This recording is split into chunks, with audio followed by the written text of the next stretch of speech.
The Atlanta Falcons have made two of the biggest moves that will change the organization forever. And in this video, I'm going to break down how I feel about the draft, the first round draft of the Atlanta Falcons, and what this means going forward. And I'm just going to talk about what's going on out there in the world right now. Now, you asked me, how do I feel about the Atlanta Falcons and the two moves? I will say this. The Atlanta Falcons finally got it right. They finally stuck their neck out for something that they believed in. They got the pass rush that they needed.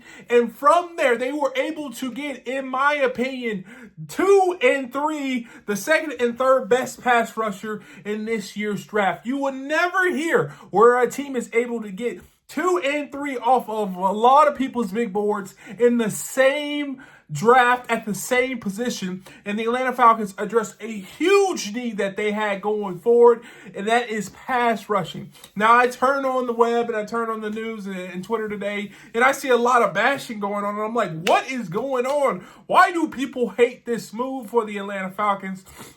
And it has to do with the second, the move back into the first round and that second trade for James Pearce. I will say this, let me take a step back. Jalon Walker and James Pearce Jr. will be the two staples of the Atlanta Falcons for the next 10 years plus. They both have the talent to be a 10-plus sack duo each in the league for the next 10 years. And the fact that people are questioning the Atlanta Falcons for doing something that they desperately needed to do 5 years ago is so confusing to me. Now people are coming out and saying they gave too much to get James Pearce. I'll take 2 steps back. Last year, coming out right after the draft, a lot of people thought James Pearce would be the #1 pick overall in this year's draft. He came out, he had a productive season at Tennessee, and somehow he drops to late 30. I don't get it. People are saying he's the off-the-field issues. Does he want to play football? I don't want to hear it. James Pearce has been super productive at Tennessee last year. He's been one of the best pass rushers in the league. You can look at every statistical category, and for some reason, people are upset that the Atlanta Falcons traded to get him. Now, in the trade, the Atlanta Falcons give up a first rounder next year, their second rounder this year, and a 7th rounder this year. The fact of the matter is, the Atlanta Falcons just basically use next year's pick this year. They basically said, we're going to steal a pick this year, steal a pick from next year, and use it this year. I don't understand how we gave up such a big haul for James Pearce Jr. I don't get that, because at the end of the day, if James Pearce Jr. was in the draft next year and the Atlanta Falcons were probably 5th, if they're picking 15 plus next year, they would probably select James Pearce Jr. So I don't get the fact that we gave up so much to get a guy that's okay. He is the second to third best pass rusher in this draft this year, and people are saying the Atlanta Falcons made a stupid decision to get a position that people are making fun of them for not having. It makes no sense to me. Now, a lot of people are going to say the Atlanta Falcons gave up too much. The Jacksonville Jaguars gave up more to move up 3 positions. People forget the Atlanta Falcons moved up 20 positions. They came from a second-round pick to a first-round pick. They moved up 20 positions. The Jacksonville Jaguars moved up 3 positions and gave up more than the Atlanta Falcons. And I know Travis Hunter is phenomenal, but I'm going to tell you right now, the impact that both Jalon Walker and James Pearce Jr. will have will probably outweigh what the impact that Travis Hunter will have. Those 2 players, if you look at the deal, the Atlanta Falcons gave up that for those 2 players. The Jacksonville Jaguars gave up this for 1 player. I don't get why we're questioning the Atlanta Falcons giving up so much to get a guy that's probably going to be top 20 in any draft you select him in. He would be top 20 last year. He would be top 20 next year. So I'm super confused about that. One more kind of idea I want to talk about. People have the need to and talk about the Atlanta Falcons. They got Michael Penix last year, which turns out to be the best idea. They get 2 pass rushers on a team that needed pass rushers. No one talks about the New York Giants who gave up a second rounder and next year's third rounder for Jackson Dart. No one talks about that. But, the Atlanta Falcons, whatever. Jackson Dart might not play for the next 3 years, but God forbid the Atlanta Falcons get a player that can play this year that can help them up with their pass rush. They're a terrible team.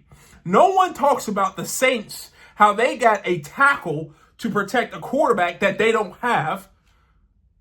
But it's the Atlanta Falcons are the worst team in the planet. No one talks about the Panthers, how they have one of the worst defenses in the NFL right now, but they've decided to put all their eggs in one basket and get a receiver who may not even help them, who may not even like to play football. At the end of the day, they talk about James Pearce and him not being able, and his off the field issues, but no one talks about McMillan's off the field issues and how he wants to be a volleyball player. It comes down to the point that the Atlanta Falcons made an aggressive move to help their team, especially at a position where they felt the need that they needed to help them the most. They made an aggressive move. They basically swapped next year's first for another first this year, and people are mad about it. I just don't get it. The Atlanta Falcons have made the best move, and I'm telling you, these two players will be both. I think they'll be 1A and 1B for Defensive Rookie of the Year. And we're going to look back at this inflection point, and we're going to say, you know what? The Atlanta Falcons may have been right on something because they stuck to their guns. They selected a guy that they were going to select that basically fell to them in Jalon Walker that they had no idea was going to be there. And then they ended up coming back and getting the guy that they really wanted, and they were originally probably going to select with the 15th pick, and that's James Pearce. And the fact of the matter is that they got both by giving up a next year's first rounder and gaining a third rounder this year is a great deal. And at the end of the day, you can't please everybody. I see that. But the Atlanta Falcons fans should be excited right now because they just stole two phenomenal players from the league.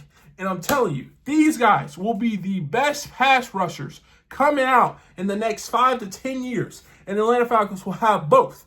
The biggest problem for them going forward is going to be choosing which one of them to give the biggest contract to, because they're both going to be huge players that helps this organization.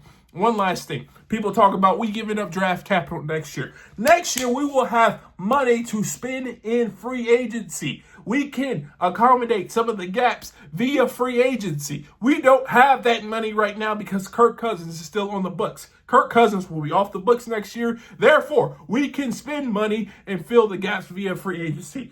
You do not have to use the draft to get good players every time. You can spend money in free agency. And the fact of the matter is the Atlanta Falcons not only got their two best pass rushers that they saw in their eyes, and next year they'll have money to free up. It's a win-win. So why is everyone complaining? But if you agree or disagree, leave a comment down below. Let me know how you feel about this trade. And if you want to see more videos like this, check this one out right here. And like always,